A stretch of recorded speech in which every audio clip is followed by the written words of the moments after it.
आर्यवर्धन के साथ हुआ बहुत बड़ा हादसा। कार एक्सीडेंट के बाद अब पहुंचेगी अनु आर्यवर्धन को ढूंढते हुए उस मंदिर के आगे जहां पे रोड पे हुआ है एक्सीडेंट। आपको बता दें कि सीरियल तुमसे तुम तक में अनु को सच्चाई बताने के लिए आर्यवर्धन राजीव और राजनंदनी की पहुंच गया था फाइनली उस मंदिर के पास।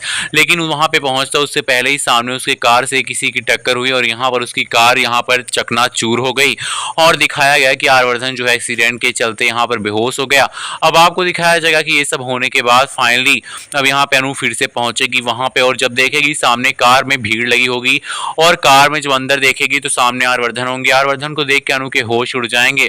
अनु सोचेगी इसका मतलब आर्यवर्धन सर मुझे आज सच्चाई बताने आ रहे थे और सच्चाई बताने से पहले उनके साथ इतना बड़ा हादसा हो गया। तब वो बहुत डर जाती है कि उसके कारण आर्यवर्धन सर की ये हालत हुई है और इस गुस्से के चलते भी यहाँ पर आर्यवर्धन यहाँ पर जो उसका एक्सीडेंट हुआ है क्या ही होगा। अनु जल्दी से उनको यहाँ पर एम्बुलेंस बुला के हॉस्पिटल लेकर जाने वाली है और फिर से घर वालों को यहाँ पर बुलाने वाली है कॉल करके कि सब लोग जल्दी से आ जाओ, आर्यवर्धन सर के साथ बहुत बड़ा हादसा हो गया है। अभी इस हादसे के बाद एक बार फिर से यहाँ पे आर्यवर्धन की माँ आएंगी, पुष्पा जी सभी लोग हॉस्पिटल में आएंगे और सब लोग देखेंगे। जहाँ पे आर्यवर्धन की माँ के दिमाग में भी आने वाला है कि कहीं आर्यवर्धन के लिए अनु अनलकी तो नहीं कि बार बार उसकी ज़िंदगी में यहाँ पर आने से उसके साथ कुछ बुरा हो रहा है। और यहाँ पे आर्यवर्धन को इस बार होश में लाना काफ़ी मुश्किल होने वाला। डॉक्टर साफ मना कर देंगे कि इनको इतनी जल्दी हम होश में नहीं ला सकते क्योंकि इनके सर पे बहुत ही ज़्यादा भयानक चोट लगी है और हो सकता है कि इनको काफ़ी चीज़ें जो है याद ही ना रहें और ये काफ़ी कुछ भूल गए हों। और अनु ये सुन के तो होश ही उड़ जाते हैं। अनु अब यहाँ पर भाई राजनंदनी और राजीव की सच्चाई ढूंढने के बारे में क्या सोचेगी, क्या उसको ढूंढने के लिए जारी रखेगी इस काम को या फिर वो छोड़ देगी सच्चाई को ढूंढना।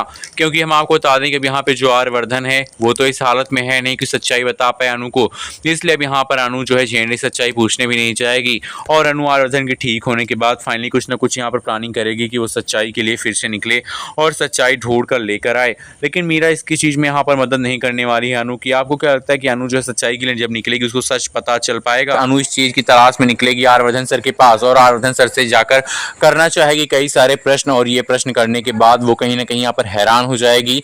और जब आर्यवर्धन सर से वो कहेगी कि सर मुझे बताइए कि राजनंदनी कौन है, उस बूढ़े इंसान ने मुझे जो सच बताया है क्या वो सच सही है, तब कहीं ना कहीं आर्यवर्धन जो है वो कहेगा कि हाँ अनु मैं तुमसे सच बताना चाहता था लेकिन मुझे झेंडे ने रोक दिया था, लेकिन आज मैंने तुमसे सच्चाई बताई है या फिर जो इस बूढ़े इंसान ने सच्चाई बताई है वही सच्चाई सही है। और अनु कहेगी अगर आपकी एक बेटी है और आप यहाँ पर ये सारी चीज़ें कर रहे हैं तो मुझे बहुत हैरानगी है क्योंकि आपको ये सारी सच्चाई मुझे बता देनी चाहिए थी। मेरे और आपके रिश्ते के बीच में इस तरह की छोटी मोटी चीज़ें अगर आएंगी तो मेरा और आपका रिश्ता टूटने में कोई देरी नहीं लगेगी। फिर आप बताइए आपको क्या लगता है कि सीरियल में अब धमाकेदार ट्विस्ट आ रहे हैं, शादी का समय भी नज़दीक आ रहा है और शादी से पहले इतने बड़े सच का सबके सामने आ जाना और फिर ये सच सबकी फैमिली भी जानेगी, यानी कि पुष्पा जी जानेगी और शर्मा जी जानेंगे और उनके मोहल्ले के लोग जानेंगे।